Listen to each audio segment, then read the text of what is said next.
The chandeliers glittered above the ballroom of the Austin Country Club, scattering light like fractured diamonds across the polished oak floors. The air smelled of roses and vanilla frosting, mingling with the subtle tang of champagne. Laughter rose and fell in waves as waiters in crisp black uniforms glided past tables laden with petit four charcuterie boards and towers of pastel-colored macarons.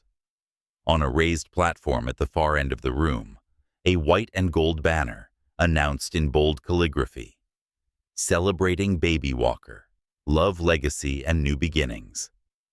It was the kind of celebration society in Austin lived for, a gathering of Texas elites, business magnates, bankers, and oil heirs. Every detail had been curated to perfection, from the champagne flutes etched with Amelia's initials to the towering diaper cake decorated with silk orchids. At the center of it all stood Daniel Carter Walker. Tall, broad-shouldered, with the practiced ease of a man who had spent his life commanding boardrooms, Daniel was the picture of success. His hand rested lightly on the small of Amelia's back. She, Amelia Turner Walker, now wore a silk dress in robin's egg blue, her belly rounding beneath it. She glowed with the kind of triumph only a woman who had secured her position in society could radiate. Daniel raised a glass. His voice, smooth and confident, echoed across the ballroom family. "Friends, tonight we celebrate not just the child Amelia and I are expecting, but the future. A legacy." The room erupted in applause, glasses clinking, smiles widening. It was a tableau of power, wealth, and promise. Daniel soaked it in, the admiration, the envy, the whispers of his perfect life. And then the doors opened. At first no one turned. The waitstaff moved in and out all evening. But the air shifted, a ripple of silence, spreading like a current across the ballroom. Conversations faltered, laughter cut short. Heads swiveled toward the entrance. Daniel followed their gaze, and the glass slipped from his hand. Standing in the doorway was Maya, his ex-wife, the woman he had discarded, discredited, and painted to society as broken. But this Maya was nothing like the woman he remembered. She didn't look fragile. She didn't look defeated. She walked into that room with the calm ferocity of a queen reclaiming her throne.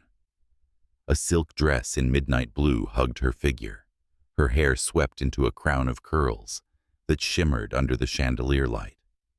Pearls glinted at her throat, but it wasn't the jewelry that stole the room's breath.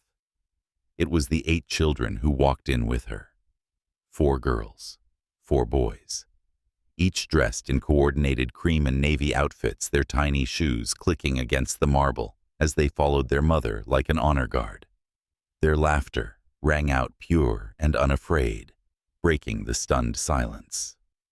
8 children, all carrying the same features Daniel once swore he would never see in his lifetime eyes like hers. Warm and radiant skin glowing with the deep richness of Maya's heritage. Smiles, wide and unguarded. The sight hit Daniel like a blade to the gut. His world crafted so carefully, on lies tilted. He froze, his knuckles whitening around the stem of the glass he had not yet realized was shattered on the floor. Amelia's hand slipped from his arm. Her face paled. The room, once filled with applause, now buzzed with whispers, like bees shaken from a hive. 8 children. But she was supposed to be barren. Oh my God, are they? They look just like her. Maya's gaze swept across the room. She did not hurry, nor falter. She walked with poise, each step deliberate. And when her eyes met Daniel's, he flinched. Because she smiled.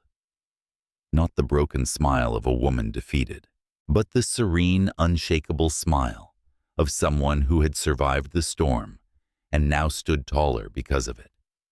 When she reached the center of the ballroom, just in front of the stage where Daniel and Amelia had stood seconds before she turned. The 8 children clustered around her, curious whispering tugging at the hem of her gown. She rested her hand on the shoulder of the eldest boy, who looked no older than 6, and spoke her voice clear, rich, carrying easily across the marble floors. "Good evening," she said. "I hope I'm not interrupting." No one breathed. "My name," she continued, her eyes never leaving Daniel's. Pale face, "is Maya Blackwell." The name rippled through the crowd like an electric current. Blackwell, not Carter, not Walker. Blackwell, a new identity, a new chapter. "Perhaps some of you remember me," she said, her lips curving into a measured smile. "But let me reintroduce myself. I've come a long way since Daniel decided my worth ended where his patience did. Tonight, however," her voice softened, but the steel beneath it was unmistakable. "I stand here as a mother, as a woman who refused to be broken, and as someone who learned that sometimes the greatest endings are only beginnings in disguise." Gasps flitted through the room. Amelia swayed where she stood, her hand tightening over her belly, as if to shield herself from the invisible storm gathering in the room. Daniel's throat worked, but no sound emerged. The man who prided himself on control, on never being caught off guard, now stood frozen as his past rose before him, not weak, not barren, but triumphant, radiant, untouchable. Maya glanced around the glittering room, at the towering cake, at the gilded decorations celebrating legacy. Her smile widened. "Congratulations, Daniel," she said smoothly. "I hear you're expecting. How fitting." And then, with the precision of a blade sliding between ribs, she gestured to the children who clung to her hands and dress. "As you can see," Maya murmured, her eyes like firelight catching in crystal, "I've already been blessed, 8 times over."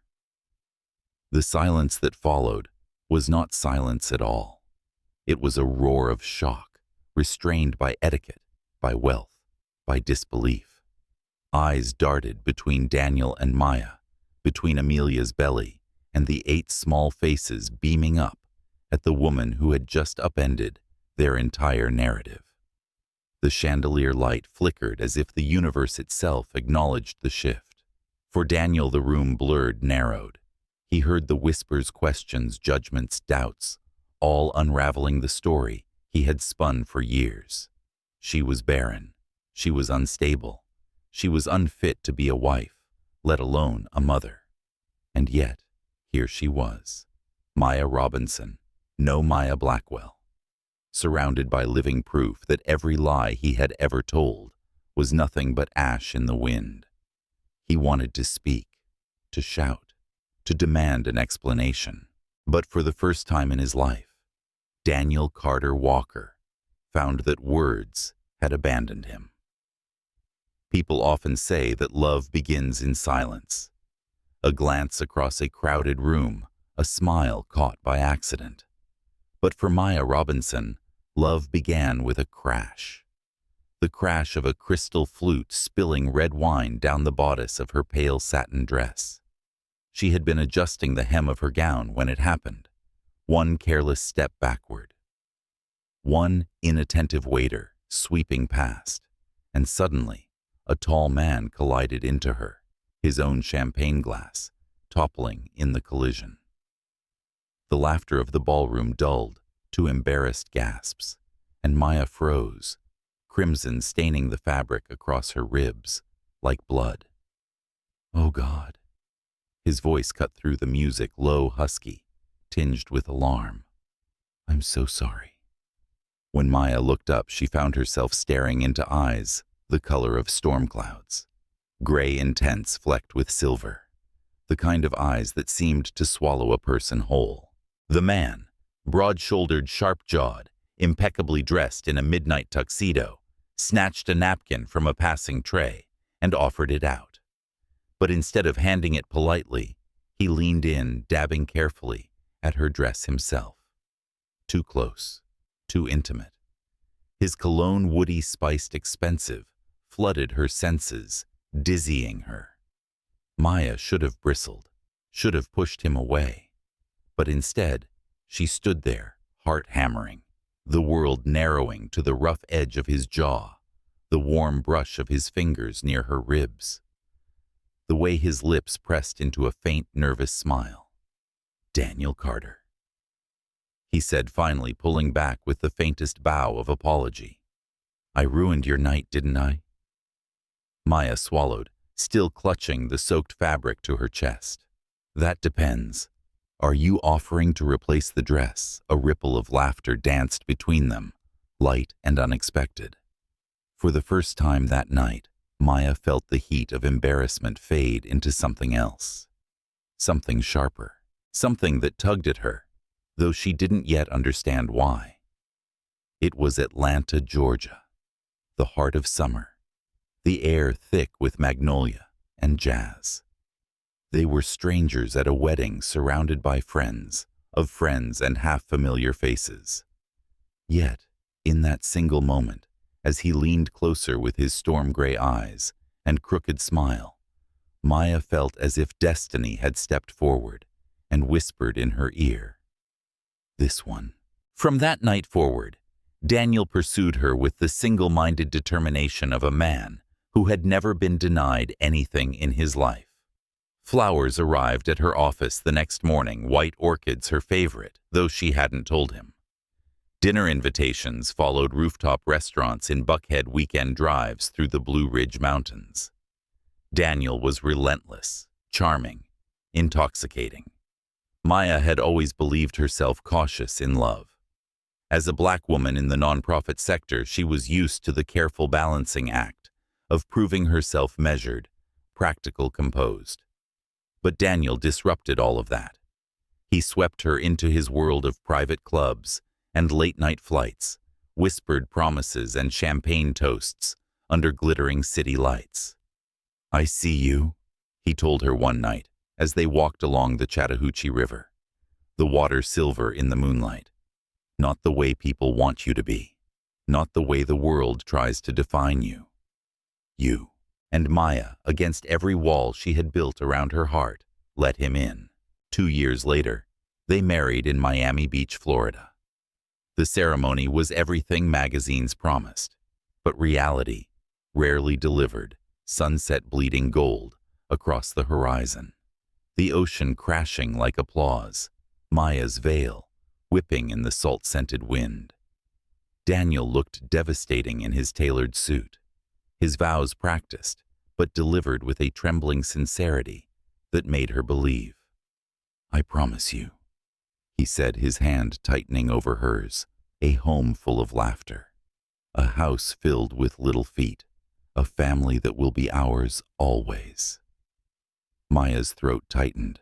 She believed him, believed the warmth in his voice, the conviction in his eyes, believed she had found what her parents, her friends, her past disappointments had all warned her might not exist. A man who would build a future with her, not despite who she was, but because of it. The first dance was barefoot in the sand. Their guests laughed and clapped as Daniel spun her in his arms, her satin dress sweeping through the surf. The world had never felt more vivid, more certain, more alive. She thought, "This is it. This is love. This is the man who will never let me go." They traveled through Europe afterward. Paris, Rome, Santorini, each city a chapter in the novel of their love. In photographs, Maya glowed, her smile radiant. Daniel's arm always around her waist. She looked like a woman who had stepped into a fairy tale. But even then, tiny fractures. Subtle things she ignored. The way Daniel always had to choose the restaurant, the route, the conversation. The way he frowned when she wandered too long through a museum, uninterested in his urgency to move on. The way he ordered wine without asking her preference, as though assuming he already knew her better than she knew herself. Maya brushed it off. Every couple had quirks. Every marriage demanded compromise. And she loved him fiercely enough to quiet the voice inside her that whispered of imbalance. Back in Miami, their life seemed charmed. Their home, a modern glass villa overlooking Biscayne Bay, was filled with music and candlelight. Weekends meant yacht trips, art galleries, charity galas. Maya slipped seamlessly into the role of Daniel's elegant wife, her nonprofit work cast aside as his career consumed their lives. And Daniel, always ambitious, spoke more and more of children. "I want a house full of them," he told her one night, sprawled across their bed with a glass of bourbon in hand. "Little Carters running everywhere. A dynasty, Maya." She smiled, touched his cheek. "And you'll be a good father." "Of course," he said as though it were fact. "It's our destiny." At the time, Maya believed it, believed that destiny had brought them together, that their marriage was the foundation of a life filled with children and joy. But here's the thing about dreams. They are most fragile in the moments they appear unbreakable. Because beneath the glow of Miami sunsets and champagne promises, shadows had already begun to gather. Shadows Daniel refused to acknowledge. Shadows that Maya, blinded by love, ignored. The dynasty he promised. The family she longed for. What neither of them knew then, what Maya would only discover years later, was that the very man who vowed her a home full of laughter carried within him the seed of silence. And that silence would one day shatter everything. They said the honeymoon never ends. But for Maya Robinson Walker, it ended the very moment the pregnancy test showed a single, unyielding line. She remembered the sound first, not her gasp, not Daniel's sharp inhale, but the silence that followed. A silence heavier than any argument, denser than any storm. A silence that seemed to carry its own verdict. And Daniel, always poised, always confident, didn't reach for her hand. He didn't whisper reassurances. He only stared at the little stick in her trembling grasp, as though it had betrayed him personally. That was the night the first crack appeared. By the next month, their bathroom mirror was covered in sticky notes, ovulation charts, fertility windows, color-coded reminders. Daniel had turned their intimacy into a military operation. 10 o'clock tonight, he announced one evening, as if setting a business appointment. "Your temperature's optimal." Maya tried to laugh it off. "I thought romance used to be flowers and candlelight, not thermometers and apps." But Daniel's smile didn't reach his eyes. "This is romance. This is building our family." She swallowed her protest. Because wasn't that what she wanted too, a child? A legacy, a piece of herself and Daniel carried forward. And so she obeyed the charts, swallowed the supplements he placed in her palm, pretended she didn't notice when love became duty, when affection became obligation, when Daniel's kiss turned mechanical, an action, not a desire. The first time he slid the white bottle across the kitchen counter, she hesitated. "Clomiphene citrate," he said matter-of-factly. "The doctor says it'll help." Maya frowned.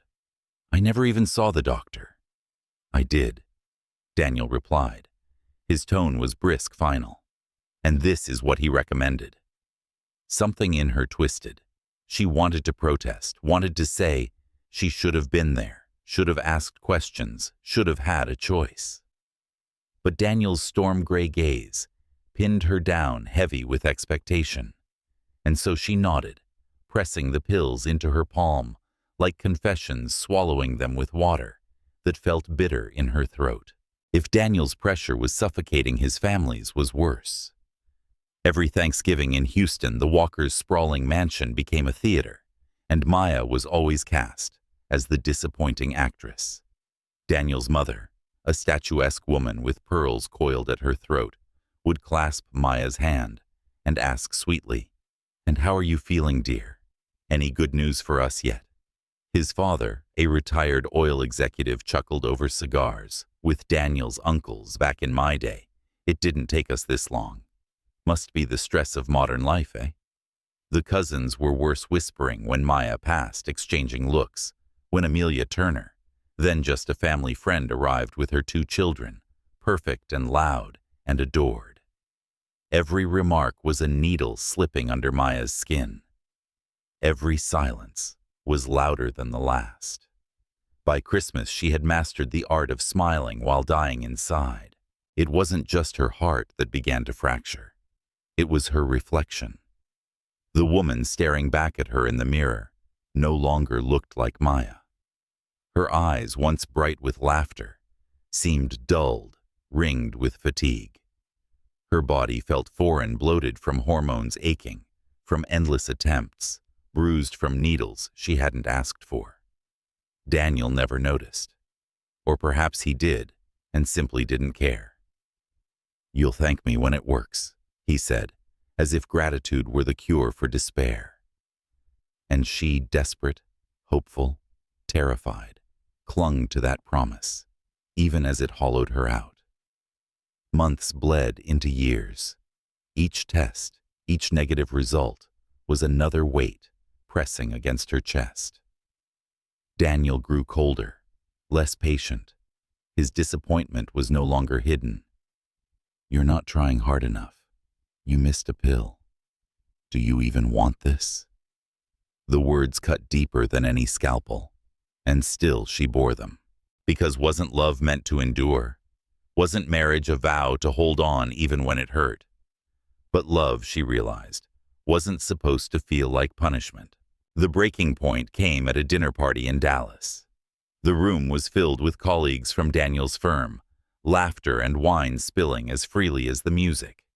And then, careless, cruel, one of his partners clapped him on the back and said loudly enough for all to hear, "So, Daniel, when are you giving us the next generation of walkers? Or is Maya keeping you waiting?"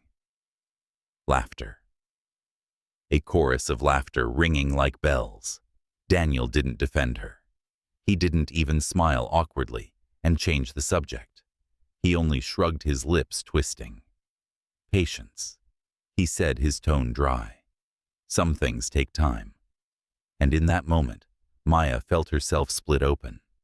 Because the man who once swore to see her, to protect her, now stood among wolves and offered her as sacrifice.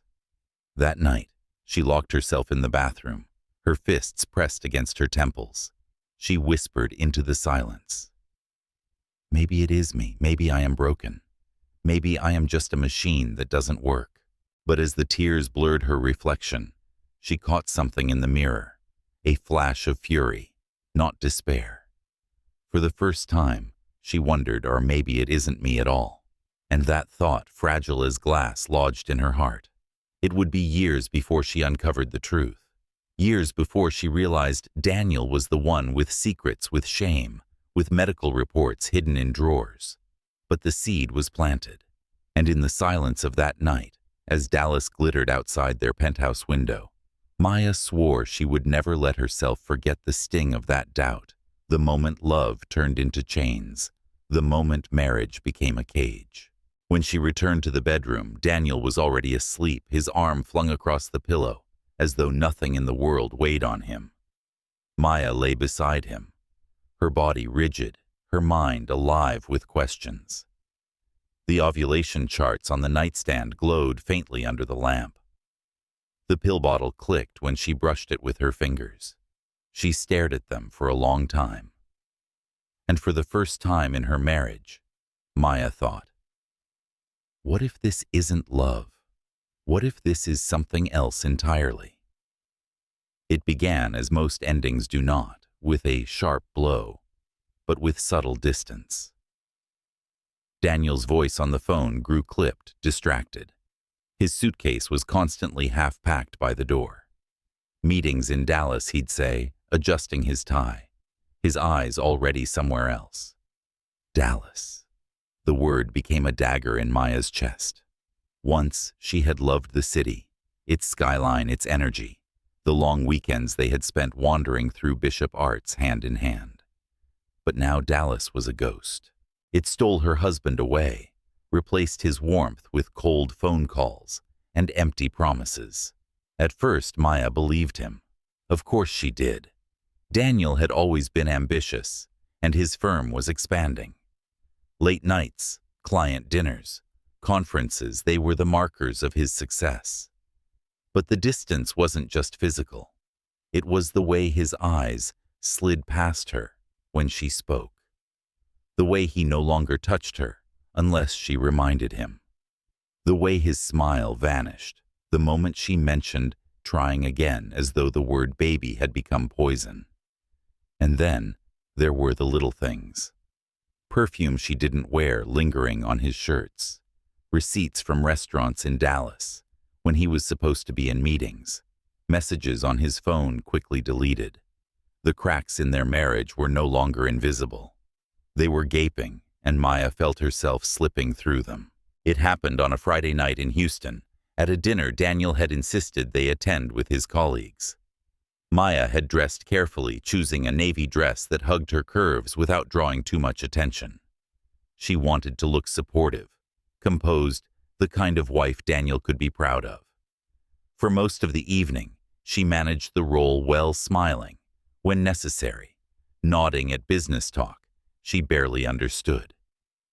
But as wine flowed and conversation loosened, one of Daniel's colleagues, a man with too loud a laugh, leaned across the table and asked, "So Daniel, when are we finally going to celebrate some little walkers running around? Or are you two waiting until retirement?" The table roared with laughter. Maya's chest tightened, but she forced a polite smile, waiting, needing Daniel to deflect the question. Instead, he chuckled lightly, his arm draping across the back of his chair. "Well, you know how it is. Some things are harder when your wife's not exactly built for it." The words were casual, tossed out like a joke, but to Maya they landed like shrapnel.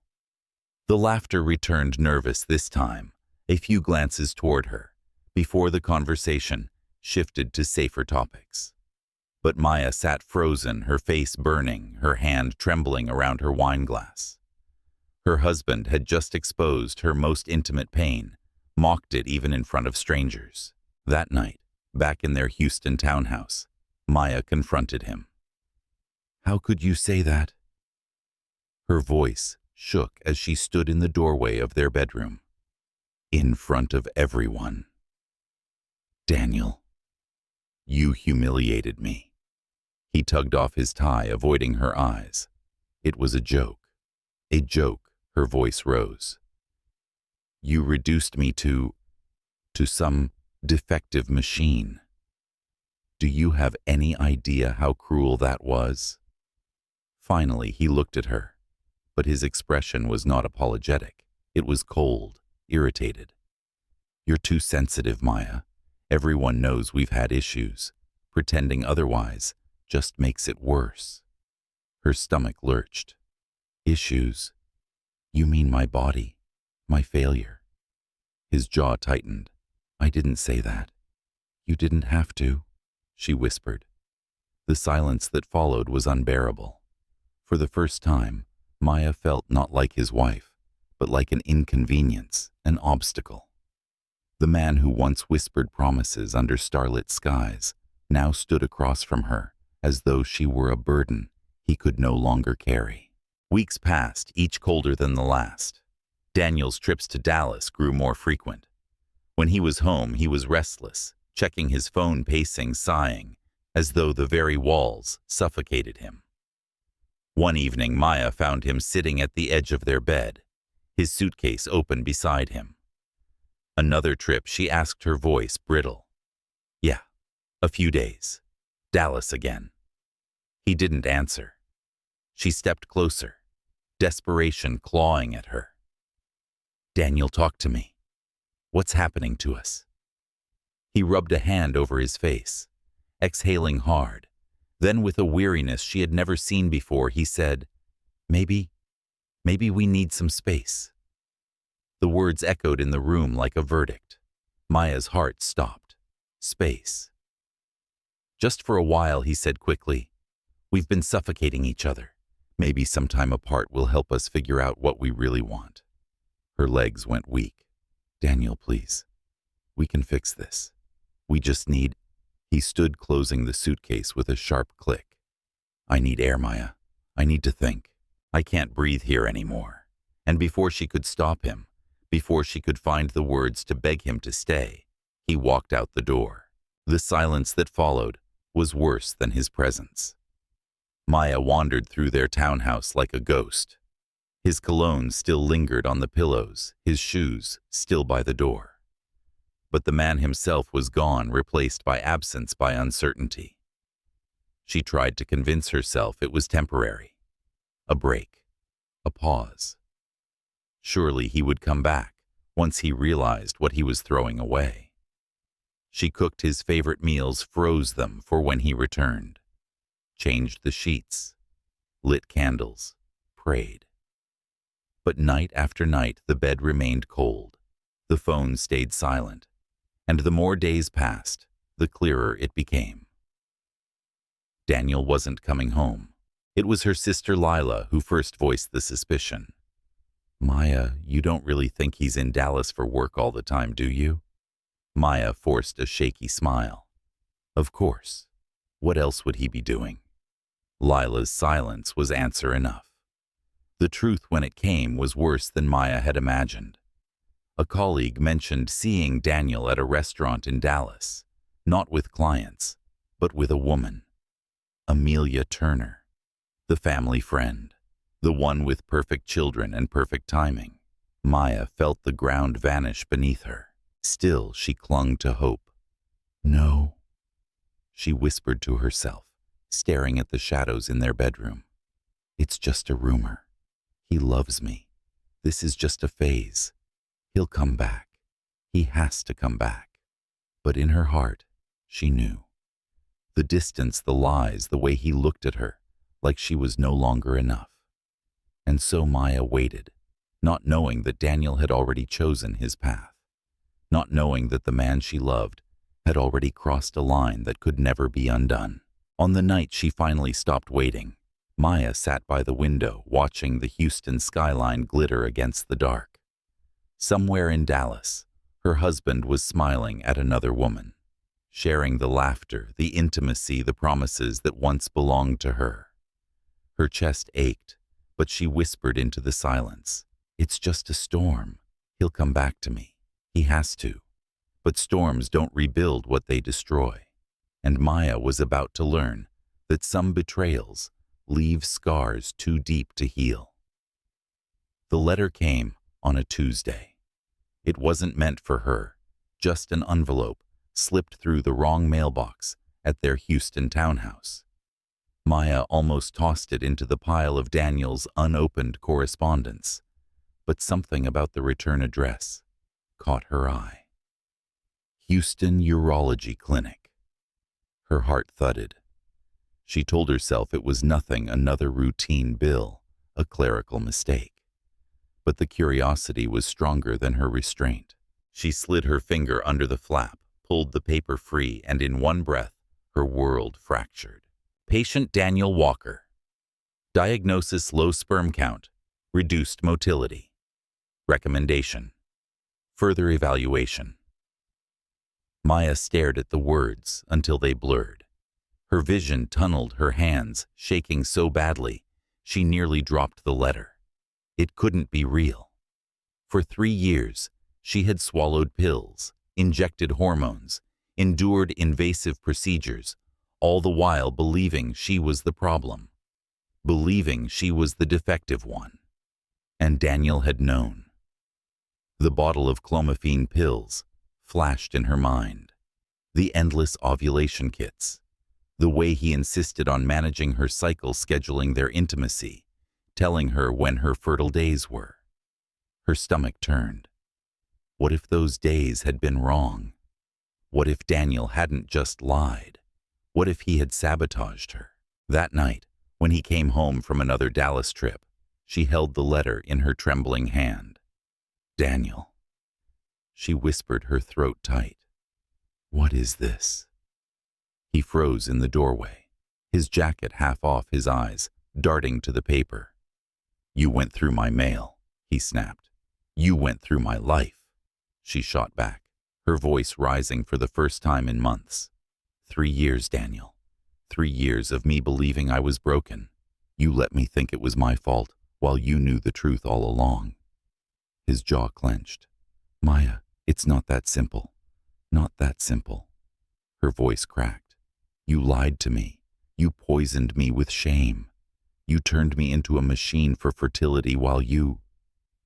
She stopped, her breath ragged. You made me believe I was worthless. Daniel ran a hand over his face, exhaling hard. What did you want me to say? That I was the problem? That I wasn't enough of a man to give you children? Do you know what that would have done to me? To us? Tears burned her eyes. So instead, you destroyed me to protect yourself. He didn't answer.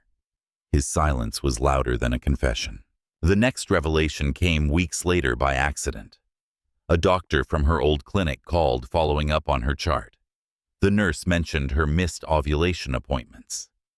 Confused, Maya insisted she had never missed them. That's when the truth emerged. Daniel had been the one calling in her schedule, shifting her fertile dates, rescheduling procedures without telling her. He had orchestrated failure. The realization was like fire in her veins. Every injection, every month of hope, followed by despair, it had all been manipulated. Daniel hadn't just lied.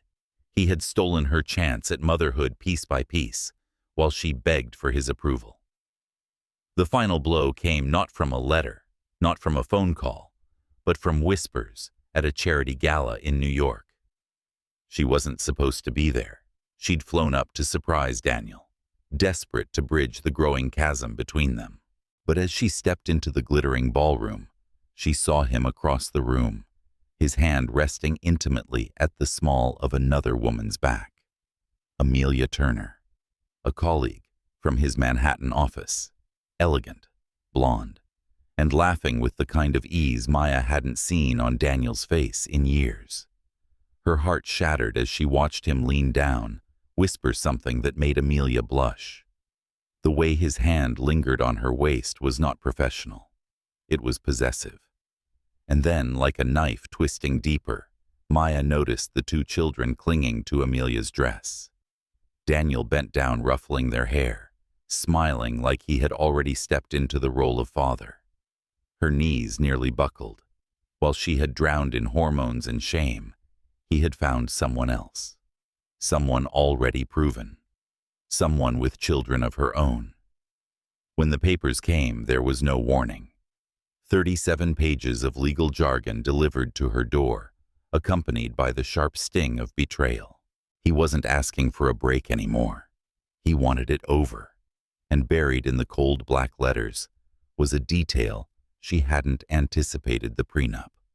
Maya stared in disbelief at the contract she barely remembered signing before their Miami wedding. At the time, Daniel had waved it off as just paperwork, a formality his lawyer insisted upon. She had been too in love, too distracted by flowers and vows and champagne to read every clause. Now it mocked her. The prenup stripped her of everything. The house was his, purchased before marriage. The savings mostly his contributions. Even the car was under his name. She was entitled to almost nothing but her clothes, her books, and the debt of medical bills for fertility treatments she'd never needed. It was a clean erasure. 8 years of her life reduced to 0. She called him, her hands shaking as she clutched the phone. Daniel. How could you do this to me? His sigh was heavy, annoyed. Maya, don't make this harder than it is. The prenup was clear. You knew what you were signing. I was 24. I didn't even know what I was reading. You told me it was just insurance paperwork. He was silent for a beat before muttering, That was your choice. You trusted me. Her chest tightened. I trusted you with my life, and you're throwing me away like trash.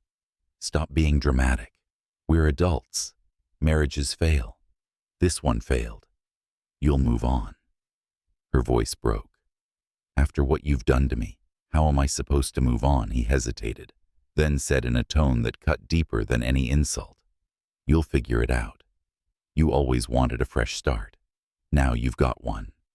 And with that, he hung up. That night, Maya sat on the cold floor of their empty townhouse, the divorce papers spread around her like broken glass. She replayed every moment: the ovulation charts, the pills, the humiliations, the letter from the clinic, Amelia's smile, Daniel's hand on another woman's waist. She realized then that the man she had loved had never truly seen her. He had only seen what she could give him, or what she couldn't. And when she failed to fulfill his fantasy, he had rewritten the story to make her the villain, the broken wife, the barren woman, the excuse for his betrayal. As dawn crept through the blinds, Maya pressed her hand to her chest, steadying the rhythm of her heart. She had lost her husband, her home, her future as she knew it. But beneath the wreckage, a spark flickered. Because the truth was no longer hidden, and truth, no matter how devastating, carried its own kind of power. Maya didn't yet know how she would rebuild. She didn't yet know that her life was about to twist in ways more dramatic than she could imagine. But as she gathered the papers into a neat stack, one thought crystallized in her mind. Daniel Walker may have taken everything from me, but one day he will regret underestimating me. The townhouse in Houston was gone. The cars, the art, the glittering life she once believed was hers, all of it stripped away by Daniel's signature on divorce papers. What remained of Maya Robinson Walker's life fit into 3 battered suitcases and a cardboard box. She moved into a cramped, drafty apartment in the Bronx, its paint-peeling pipes groaning, windows cracked enough to let in the howl of winter. Gone were the ocean views of Miami, the penthouse skyline of Houston. Now her world was 4 walls that smelled faintly of mildew and despair. The gossip followed her across state lines, barren, unstable, left for someone better. Daniel's narrative spread like wildfire, carefully curated in whispers at charity events and business dinners. He was the man who tried patient, noble long-suffering. She was the wife who failed him, who couldn't give him what he deserved, and society believed him. Her nonprofit work dried up. Donors distanced themselves, not wanting to be associated with scandal. Job interviews ended quickly once her name was recognized. Even casual acquaintances offered pitying looks, edged with judgment. In the Bronx apartment, she sat at the edge of her narrow bed, staring at the shadows. Her phone buzzed occasionally, well-meaning friends suggesting yoga retreats, strangers online dissecting her worth. None of it mattered. The silence inside her was louder than all of it. One night her phone rang. The number flashed California. She almost ignored it, assuming it was another wrong number. But when she answered, the voice on the other end was soft, familiar. Maya. She closed her eyes, pressing the phone to her ear. Lila. Her younger sister's voice broke with emotion. I just read everything. I'm so sorry. I should have been there. Maya tried to laugh, but it came out cracked. There wasn't much anyone could do. For a long moment, neither spoke. Then gently, Lila said, Listen to me. You are not broken. You're not barren. You're not crazy. You just picked the wrong man. Maya's throat tightened. Tears slipped hot and unchecked down her cheeks. But everyone believes it, Lila. They look at me and see failure. Then stop looking at them, Lila said firmly. Start looking at yourself. You've always been more than his wife. Don't let his lies become your truth. The call ended, but the words lingered, threading themselves through the cracks in Maya's heart. The next day, restless and unable to sleep, she rummaged through the cardboard box she had carried from Houston. Inside were fragments of her old life photographs, medical bills files. Among them, she found a thin folder from the fertility clinic records she had never dared open, trusting Daniel's version of events. Her hands trembled as she spread the papers across the bed. Test results, blood work, notes scrawled by physicians, all pointing to one undeniable fact. Maya Robinson Walker was perfectly healthy. Her body was capable of conceiving. She was never infertile. Her breath caught. She clutched the folder as though it were both salvation and betrayal, her vision blurring with rage and relief all at once. Every pill she had swallowed, every injection, every humiliating joke at her expense, all of it had been built on a lie. Daniel had known.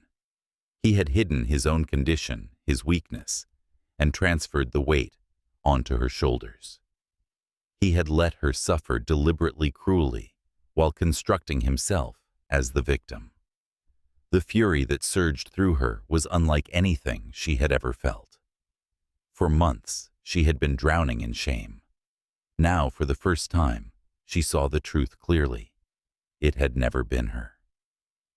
That night, Maya stood at her window looking out over the Bronx. The city glowed beneath her, messy and raw, alive, in ways her sterile townhouse had never been. She whispered into the darkness, "He broke me. But he doesn't get to define me." Her reflection in the glass was gaunt, weary, but beneath the exhaustion, she caught a flicker. A spark. The kind of spark that once lit could burn through the ruins. Weeks later, she sat in a cafe, clutching a steaming cup of bitter coffee, scrolling through job postings. The Bronx felt too small, too haunted by gossip. She needed distance not just from Daniel, but from the version of herself who had let him rewrite her worth. Her phone buzzed. A message from Lila: "Come to California. Start over. You can do it." Maya stared at the words. The idea terrified her. She had nothing. No savings, no network, no plan. But maybe that was the point. Maybe starting over meant building without the ghosts of Houston or Miami or Atlanta watching her. Later that week, she boarded a plane west. When the aircraft descended over the Golden Gate, the sky painted in streaks of rose and gold, Maya felt something shift. San Francisco was not Houston's polished opulence, nor New York's sharp ambition. It was unpredictable, windswept, alive with possibility. She rented a small apartment near Mission District, sunlight pouring through old windows, the scent of bakeries drifting from the street below. It wasn't glamorous, but it was hers. For the first time in years, she breathed without Daniel's shadow over her. At first, survival was enough. She took temp jobs, answering phones, assisting at local nonprofits, volunteering at shelters. She walked the steep streets at dawn, her lungs burning, reminding herself she was still alive. But slowly something grew. She began attending evening classes in business management, then networking events. Her voice, once silenced by fear, grew stronger with every presentation, every idea she dared to share. And people listened. San Francisco didn't care about Houston gossip. Here, she wasn't Daniel's ex-wife. She was Maya Blackwell. She had chosen the name herself, a rebirth, a reclamation. On a crisp autumn night, Maya stood at the edge of the Embarcadero, the Bay Bridge glittering before her. She wrapped her coat tighter, her hair whipping in the salt wind, and for the first time in years, she felt hope bloom in her chest. She had lost everything. But in that loss, she had found the chance to start again. Somewhere out there, Daniel was living his curated life of lies. But Maya had something far more valuable: the truth. And with it, the power to rise. She smiled faintly at her reflection in the dark water. "Not broken," she whispered. "Never broken." And with that, she turned toward the city lights, ready to begin again. San Francisco had a way of breaking people down before it lifted them up. The city was sharp with winds that cut through the bay, unpredictable with its fog that swallowed entire bridges. Yet beneath the chaos lay a heartbeat that matched Maya's own, restless, determined, alive. By the time Maya completed her first semester of the MBA program at Stanford, she was no longer the fragile woman who had fled Houston in shame. She was sharper now, standing taller, her voice steadier. The pain of her past hadn't vanished. It had calcified into something else, something resilient. And it was during a late-night strategy seminar, hunched over case studies and lukewarm coffee, that she first met Ethan Blackwell. He wasn't like the other MBA candidates. Most of them were eager 20-somethings, chasing venture capital dreams, their egos as loud as their sneakers. Ethan was older, early 40s, with the quiet confidence of someone who didn't need to prove himself. His name was already whispered on campus, the founder of Blackwell Systems, a tech firm that had gone public years ago, making him one of Silicon Valley's silent billionaires. But in the seminar, he was just Ethan, rolled up sleeves, ink smudged on his hand, from jotting notes, glasses perched low on his nose. When Maya challenged a professor's assumption about women's entrepreneurship in emerging markets, the room fell silent. Most were too polite or too intimidated to argue. But Ethan leaned forward, his eyes lit with curiosity. "Tell me more," he said simply. That was how it began. Not with flirtation, not with wealth or power, with respect. Ethan noticed things no one else did.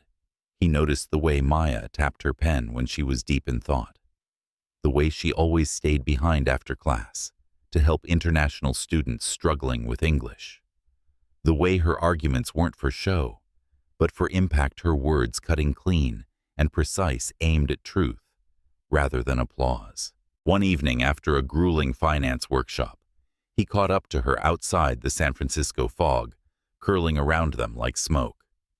"You don't realize how rare you are, do you?" he said quietly. Maya frowned. "Rare?" He smiled faintly. "You walk into a room and don't try to be the smartest person there. You just are. And that terrifies people who've built their whole identity on pretense."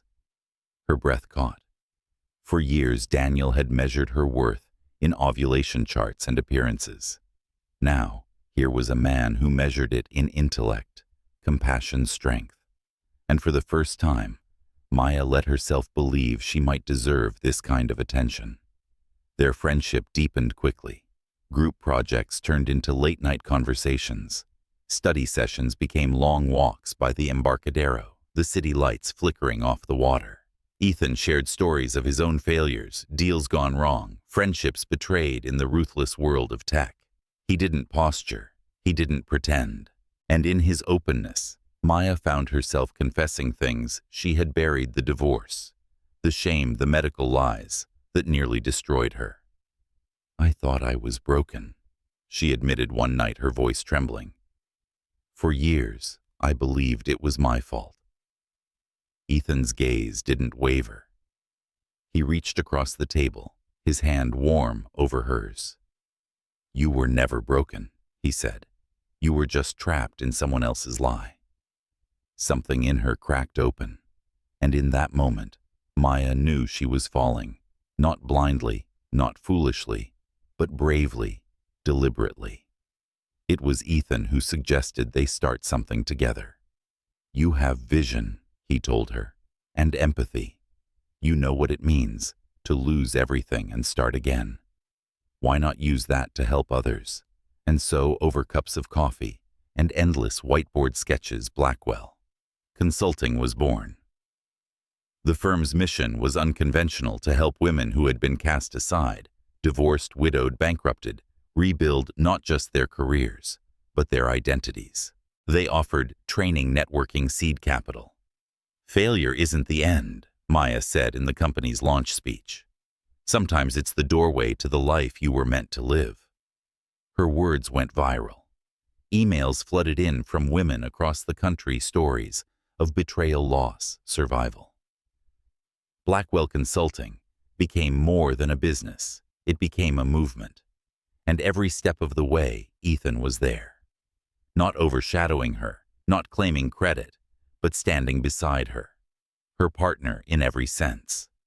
It was on an ordinary morning, sunlight streaming across their San Francisco home office, when Maya noticed the test. She hadn't expected it.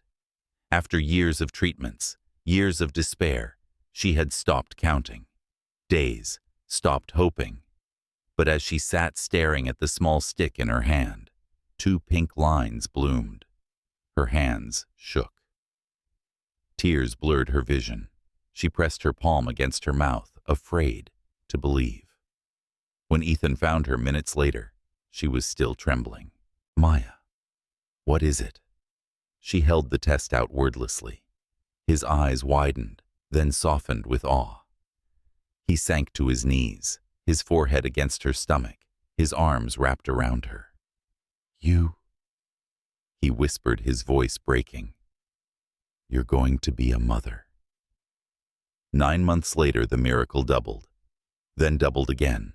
Maya gave birth to quadruplets, 4 tiny lives, perfect and whole, their cries filling the hospital room like a symphony of defiance. She wept as she held them, her heart overflowing. For years, she had been told she was barren. For years, she had believed she was less than a woman. And now, in her arms, was living proof that Daniel's lies had never defined her.